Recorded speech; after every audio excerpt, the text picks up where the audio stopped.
Tugasnya sendiri di UP2B itu apa sih, Mas? UP2B. Ini menarik nih. Karena biasanya orang umum itu taunya PLN itu kan pembangkitan, penyaluran, dan distribusi gitu ya taunya ya.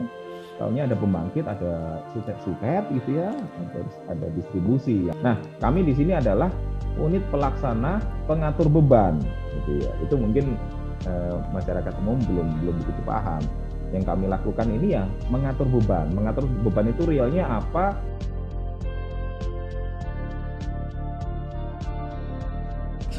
Alhamdulillah, hari ini hari Selasa tanggal 29 Juni 2021 saya meluncur ke Ungaran. Nah, ada sosok sahabat saya ini, sahabat lama saya siapa di sana. Untuk mengenal lebih jauh tentang sosok Pak Uri, berikut saya tampilkan biodata beliau. Nih biodatanya nih di sini nih.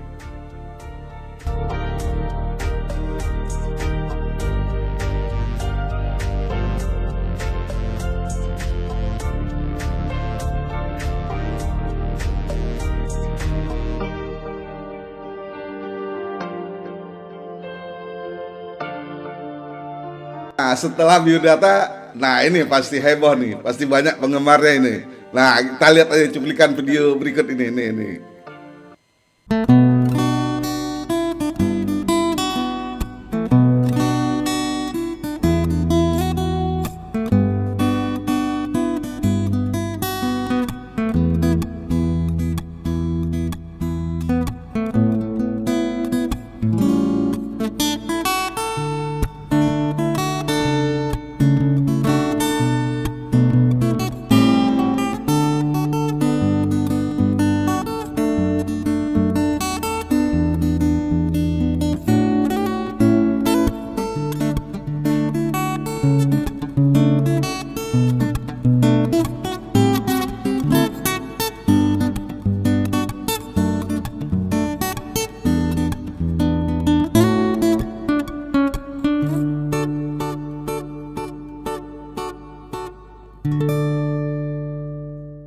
Nah, sebelum ke biodata, bisa ceritakan nggak, Mas? Tadi itu hobinya gimana tuh, Mas?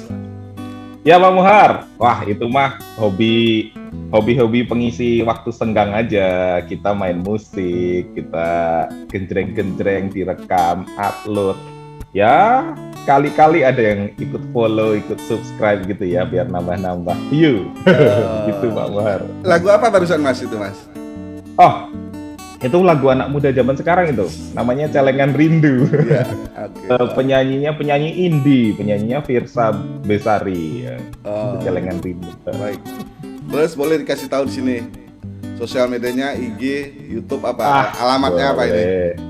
Boleh. Silakan follow. Saya nama akun YouTube sama Twitter sama IG sama @Wuri_Prasetyo. Coba dicari Wuri Prasetyo nih ya, di sini ada nih Wuri Prasetyo. Nah.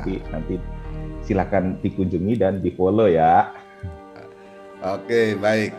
Setelah dari hobi, nah bisa cerita Mas sekilas tentang perjalanan sosok Mas Wuri ini gimana, Mas? Baik Pak Muhar, terima kasih. Saya cerita dari OJT nih ya, kan kita kenalnya sejak dari OJT kan ya Pak Muhar ya. Baik. Saya 2005 itu OJT diterima PLN, tanggalnya cantik nih, karena tanggal pas Valentine gitu ya, 14 Februari 2005. Saya diterima, terus kemudian ada pembidangan di Semarang, dan bergabung di P3B Jawa Bali waktu itu ya. P3B Jawa Bali, waktu itu GM-nya sudah Pak Mulyo Aji ya. Saya bergabung di unit settlement. Nah, ini mungkin banyak yang nggak tahu nih, unit settlement. Saya jadi staff metering transaksi di situ dari 2005 OJT diangkat 2006 sampai 2010 saya jadi staff metering. Kemudian 2010 itu kan ada reorganisasi gitu ya, unit settlement di merger sama UBOS waktu itu ya, unit bidding operasi sistem. Waktu itu manajernya Pak Made Rosakia. Nah, itu saya jadi supervisor sistem metering tahun 2010-2011 lah kira-kira. Kira-kira setahun, kemudian 2011 dapat kesempatan tugas belajar.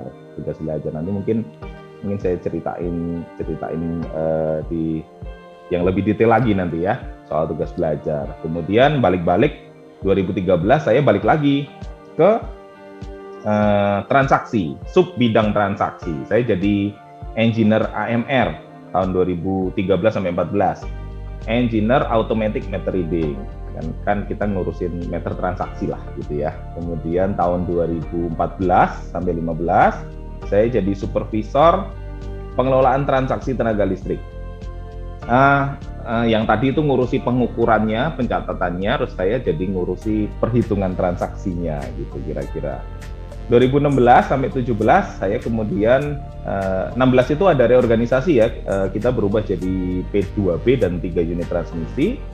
Saya bergabung di P2B, Pusat Pengatur Beban, sebagai Deputi Manajer Transaksi Tenaga Listrik 2016 sampai 2017. Kemudian tahun 2018 sampai 19 awal saya pindah ke bidang perencanaan. Tadinya itu bidang operasi sistem, bidang perencanaan saya sebagai Deputi Manajer Analisa dan Evaluasi Operasi Sistem. Situ genep lah setahun lewat dikit lah gitu ya. Mulai Maret 2019 sampai sekarang saya pindah ke Ungaran. Jadi saya 13-14 tahun di Jakarta, di Gandul, kemudian pindah ke Ungaran. Jadi manajer unit pelaksana pengatur beban Jawa Tengah dan DIY. Begitu Pak Muhar. Ungaran ya. Itu view-nya ada gunung-gunung apa itu Mas? Itu di kantor kan kalau di luar kan kelihatan view-nya kan. Sangat dahsyat itu ya, di balik kitetnya ada gunung-gunungnya. Betul sekali. Nggak tahu saya. Indah sekali di sini. Udara jangan ditanya ya. Betul sekali, betul. Di sini ada Gunung Ungaran. Ya, gunungnya gunung tidak aktif tapi pemandangannya indah sekali gitu ya. Teman-teman semua kalau sudah pernah jalan-jalan ke Bandungan, nah itu lereng Gunung Ungaran itu. Sama seperti kantor Ungaran ini juga lereng Gunung Ungaran. View-nya keren sekali lah gitu. Ya, nggak usah jauh-jauh ya, cukup di dalam ruangan udah kelihatan view-nya. Video cukup indah. Baik Mas, sebelum di PLN, memang udah mempersiapkan diri untuk ke PLN apa gimana? Ada cerita sekilas Mas? Ya. Saya lulus dari kampus Gajah Mada ya, itu 2004 awal. Ya, sebagaimana mahasiswa pengangguran gitu ya, lulus kuliah gitu ya, kita cari kerja dong semuanya. Saya coba semuanya itu dari Medco, Inco, Telkom, Indonesia Power, PJB gitu ya, dan PLN. Nyantolnya ke PLN lah. Kita kuliahnya teknik elektro gitu ya, maksudnya ke PLN kayaknya cocok-cocok aja gitu ya. Begitu Pak Muhar. Rezekinya di PLN ya. Betul. Setelah mulai beberapa bidang, di mana? Terkesan bidang apa itu Mas? Ada UBOS, ada stand apa lagi? Ada beberapa bidang saya lihat tadi. Ya, ada settlement, ada bidang operasi, ada bidang perencanaan. Asik-asik semua sih ya, karena di satu bidang kita pasti kompak gitu ya dalam satu bidang. Terus begitu kita pindah bidang kan dapat teman baru, dapat keluarga baru gitu ya, asik. Tapi memang kacamatanya beda. Tadinya di bidang operasi itu kan ngurusi sesuatu yang real time. Terus pindah ke bidang perencanaan, saya ngurusinya post operation gitu. Jadi analisa dan evaluasi operasi sistem. Jadi kacamatanya di belakang gitu ya. Jadi asik-asik semua sih Pak Muhar gitu ya. Terus pas terima SK ke Ungaran, apa yang pertama terucap? Ya, waktu itu kita mengucap syukur gitu ya, karena dikasih kesempatan pertama ke unit gitu ya, kasih kesempatan ke unit. Ini mungkin dari awal mungkin kita udah takut gimana, tapi setelah mengalami itu sebenarnya luar biasa kesempatan di sini. Kemudian dikasih kesempatannya nggak jauh dari Jakarta gitu ya, nggak jauh dari Jakarta gitu. Dan lagian kita tahu ada infrastrukturnya lengkap gitu ya, jadi nggak khawatir gitu. Karena di sini saya juga apa istilahnya orang itu bujang lokal gitu ya, keluarga masih ada di Pamulang, Tangerang Selatan. Saya periodik pulang gitu ya, jadi begitu di Ungaran ya rasanya senang aja kita bisa berada di unit, kemudian tidak jauh juga gitu ya, istilahnya masih di Jawa gitu ya istilahnya Pak Umar. Gitu Pak Umar. Baik, sebelum kita melangkah ke depan, saya minta waktu di tahun 2011 ini karena sosok manajer milenial ini.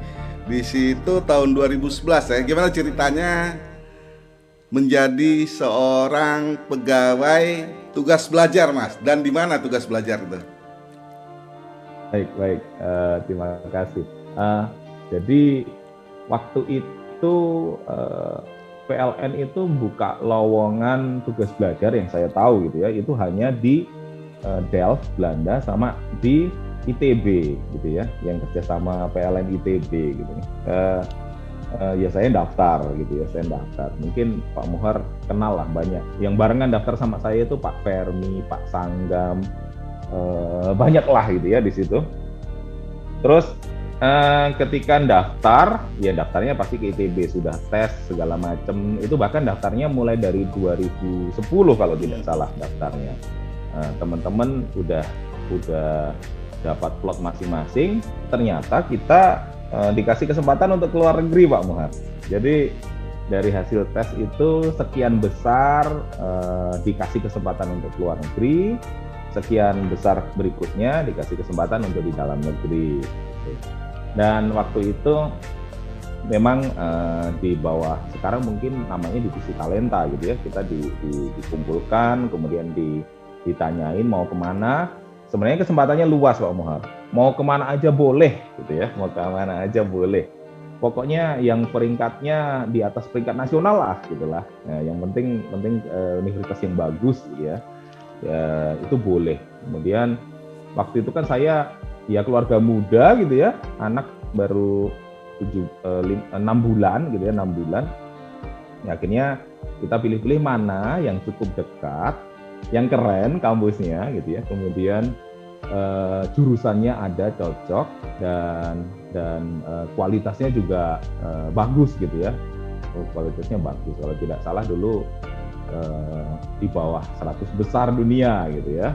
Jadi saya milih ke University of New South Wales di Sydney gitu ya. Saya mengambil jurusan Electrical Engineering, spesialisasinya energy system. Saya berdua sama Pak Fermi Travianto.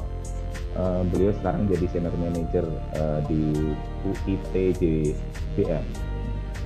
Gitu Pak Muhar. Gimana suasana kuliah di sana gimana? Wah, yang pastinya seru ya.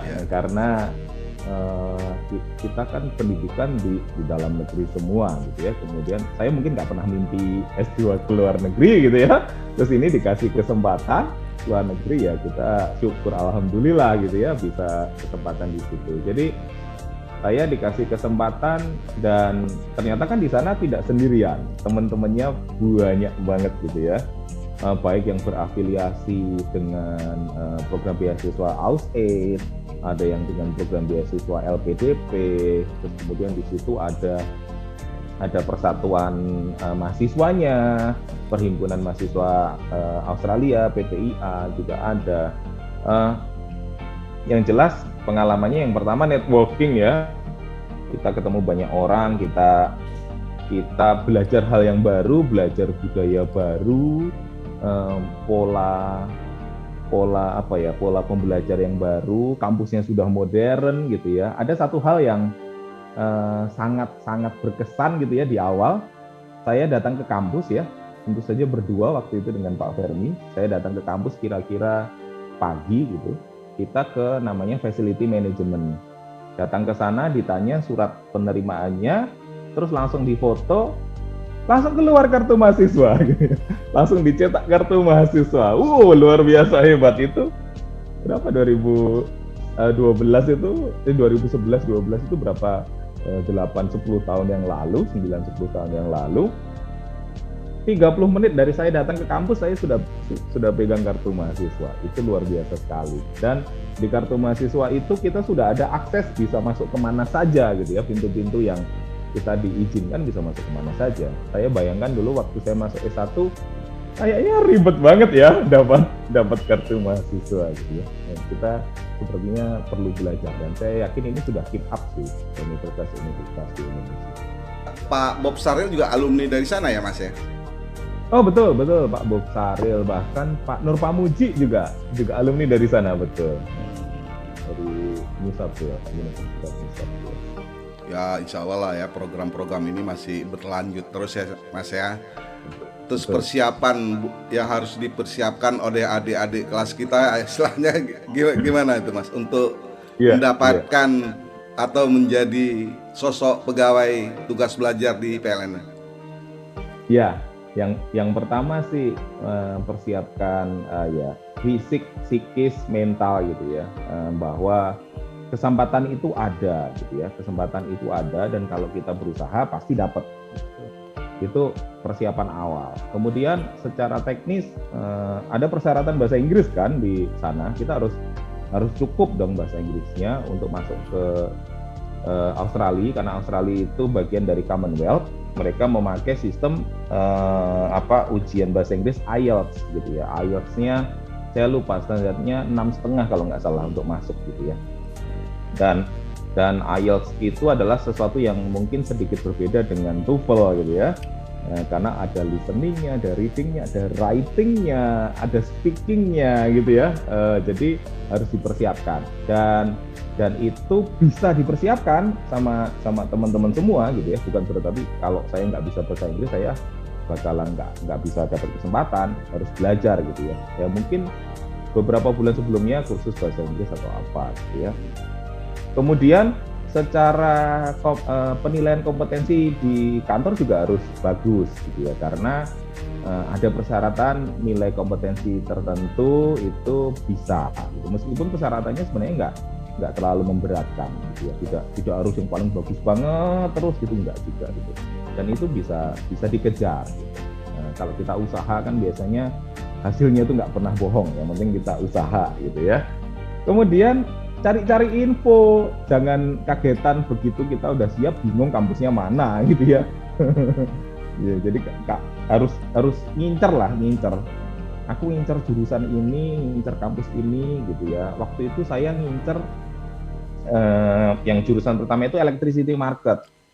Rupanya info dari Talenta, Pak Munawar Furkon yang sekarang jadi GM UIKL Sulawesi itu lagi ngambil di Australia. Oh nggak boleh kamu ngambil electricity market, harus yang lain. Kemudian pindah ke fotovoltaik juga ternyata masih ada yang ngambil gitu ya.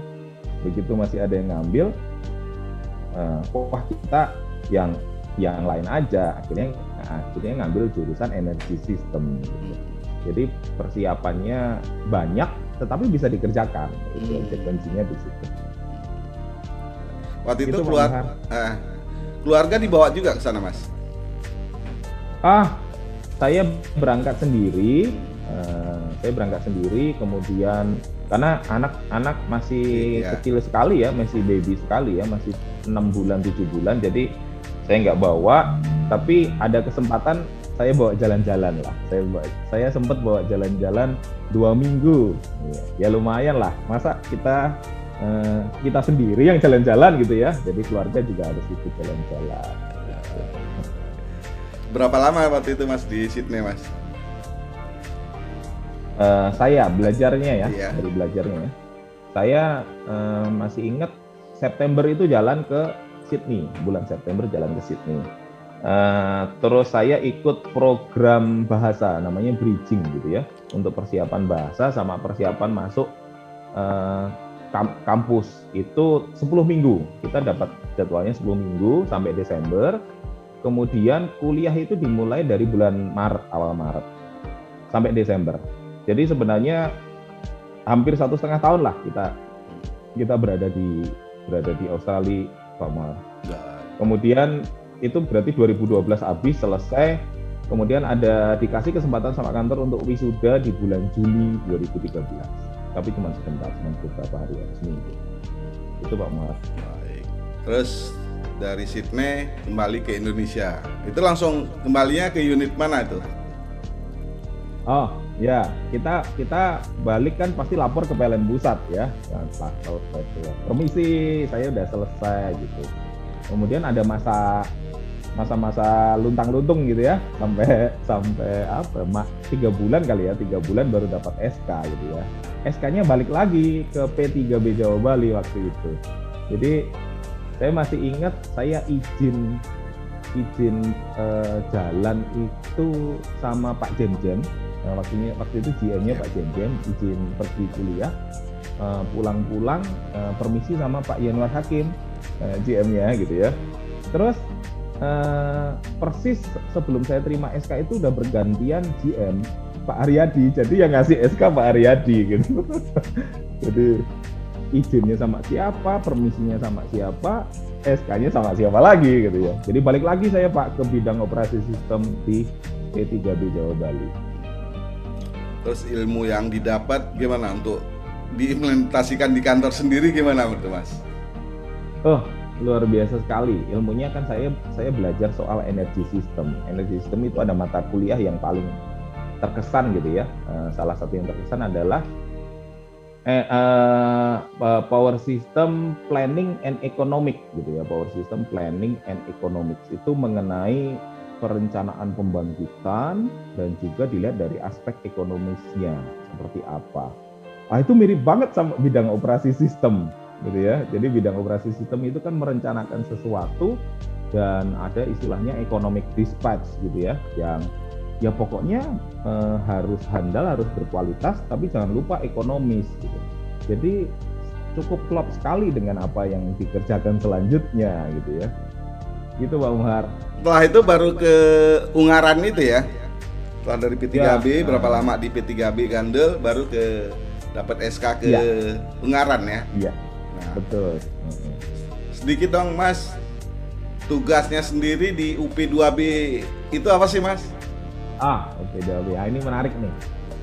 Karena biasanya orang umum itu taunya PLN itu kan pembangkitan, penyaluran dan distribusi gitu ya taunya. Taunya ada pembangkit, ada sutet gitu ya, ada distribusi yang ke pinggir-pinggir jalan itu.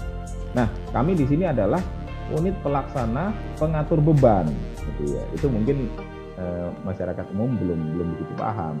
Yang kami lakukan ini ya mengatur beban. Mengatur beban itu realnya apa? Teman-teman transmisi ini yang punya aset.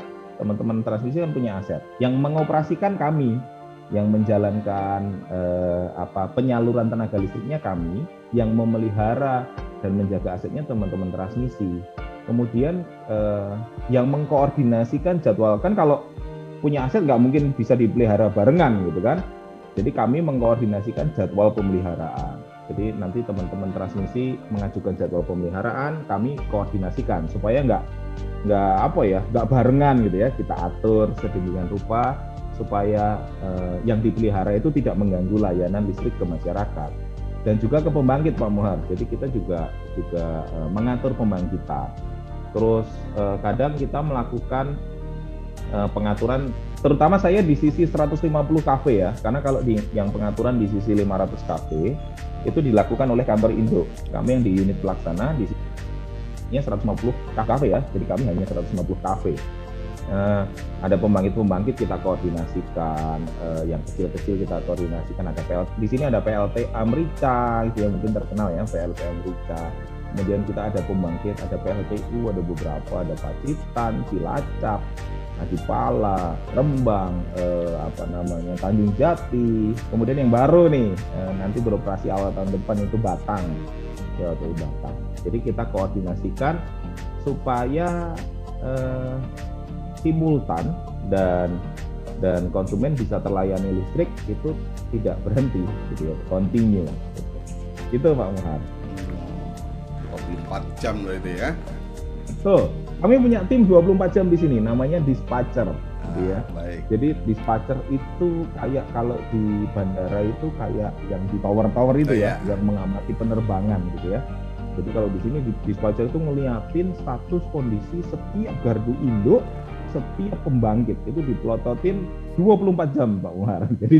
Jadi ada 3 orang yang bertugas setiap waktu, 1 supervisor dan 2 dispatcher. Kita bisa modelnya bisa 3 kali shift sehari atau 2 kali shift sehari, tergantung tempatnya, tergantung waktunya. Jadi diplototin terus itu Pak Muhar. Nah, kalau normal ya kita berharap segala sesuatu normal. Kalau misalnya ada pemeliharaan untuk melepas PMT, melepas CB, koordinasinya itu dilakukan oleh teman-teman dispatcher di sini. Jadi di sini bisa di remote Pak Muhar. Wah, udah canggih lah pokoknya PLN. Ya. Mau GI-nya mana nih? Di ujung mana nih? Di Majenang, di Brebes sana gitu. Itu bisa di remote buka tutup PMT dari sini Pak. Terus di masa-masa pandemi ini gimana suasana di kantor gimana Mas? Apa yang terlakukan untuk mencegah penularan virus tersebut Mas? Ini menarik nih.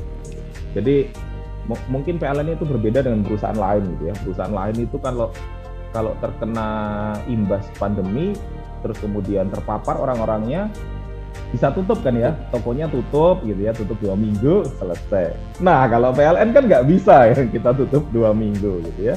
Jadi kita usaha gimana caranya supaya teman-teman yang super kritikal ini bisa tetap bekerja dengan baik dan tetap terhindarkan dari transmisi virus corona. Kita memakai model karantina Pak Muhar. Jadi teman-teman yang super kritikal ini, yang teman-teman dispatcher ini, kita sediakan kita punya 5 rumah instalasi. Nah, di situ teman-teman dispatcher akan tinggal di situ dan bergantian, split tim lah istilahnya. Jadi ada 1 tim berada di kantor beberapa hari, seminggu gitu ya. Dia akan kantor mes kantor aja gitu ya. Mes kantor kemudian diganti tim berikutnya untuk periode berikutnya. Nah, untuk syarat untuk sebelum masuk ke tempat karantina itu harus di swab test dulu, dipastikan bahwa kondisinya baik. Kemudian di sini pun kita juga di control room, namanya control room ya. Ini sudah nggak bisa diakses orang umum, bahkan saya pun juga udah nggak bisa masuk. Itu kawasan steril gitu ya. Jadi orang masuk di situ hanya boleh dispatcher atau kalau keadaan mendesak atas seizin pejabat K3. Kita K3-nya kontrol banget di sini karena nggak boleh terganggu di sini. Gitu. Suka dukanya ya gitulah gitu ya. Ya semoga ini lancar terus di kami dan bisa listriknya aman terus lah, tersedia terus buat pelanggan Indonesia. Jadi memang ya saya pikir ini pekerjaan yang mulia sekali gitu ya. Kita menyediakan listrik ke pelanggan dan tidak boleh terputus. Nah itu memang konsekuensi yang harus diambil Pak Muhar. Mau nggak mau teman-teman dispatcher ini ya harus berkorban, rela nggak ketemu keluarga, istri dan anak. Kalau di kami pakai pola 6 hari, selama 6 hari nggak akan ketemu itu. Ya mereka mungkin masih bisa bersapa lewat video call gitu ya. Untungnya teknologi seperti inilah ya. Teknologi sekarang ini bisa video call, bisa apa gitu ya. Ya ditahan-tahan dulu selama 6 hari karena setelah itu dia akan off picket. Saat off picket dia boleh berjumpa dengan keluarga. Gitu Pak. Hanya sebentar gitu ya. Nah, kantor Mas Suri ini salah satu objek vital nasional ya. Gimana? Di dalamnya itu ada apa itu sehingga sebagai objek vital nasional Mas Suri? Ya, Pak Muhar. Di sini kantor dijaga security 24 jam. Kemudian ada bantuan dari kepolisian juga menjaga di sini. Karena di sini memang seperti yang Pak Muhar bilang, objek vital nasional gitu ya. Salah satunya adalah namanya Regional Control Center atau Area Control Center. Di sini ada perangkat kontrol, tentu saja ya ada perangkat kontrol untuk mengendalikan, mengatur beban se-area, se-Jawa Tengah dan DIY. Di sini memang area yang terbatas, gitu. Mungkin kalau bahkan teman-teman dari PLN pun gitu ya, itu memang harus sesuai janji ke sini. Meskipun bukan pandemi, saat bukan pandemi pun tetap terbatas. Jadi tidak hanya saat pandemi aja. Jadi memang ini kawasan yang terbatas dan terlarang lah kira-kira gitu ya. ini harus dijaga aksesnya hanya pihak-pihak tertentu yang boleh masuk ke dalam sini. Atau bahkan ngambil foto aja nggak boleh di sini Pak Mohar. Gitu Pak Mohar. Tapi kalau janjian Zoom gini boleh ya? Boleh, janjian Zoom boleh. Ya. Baik Mas Suri, suatu kebanggaan saya bisa berkunjung ke UP2B Jateng dan DIY. Maaf ini pagi-pagi ini saya culik dulu ini sebelum beraktivitas kembali Mas. Dan mohon izin juga Mas, video ini saya share di sosial media Mas ya. Monggo silakan Pak Mohar. Iya Pak Mohar harus pagi-pagi. Soalnya kalau agak siang udah double Zoom gitu. Baik, sebelum penutup, nah kita dengar lagi satu lagi hobi dari Mas Suri ya. Demikian bincang-bincang saya langsung dengan manajer UP2B Jateng dan I, Mas Suri. Nah, berikut salah satu penutup, inilah hobi beliau. Ini lagunya, ini nih.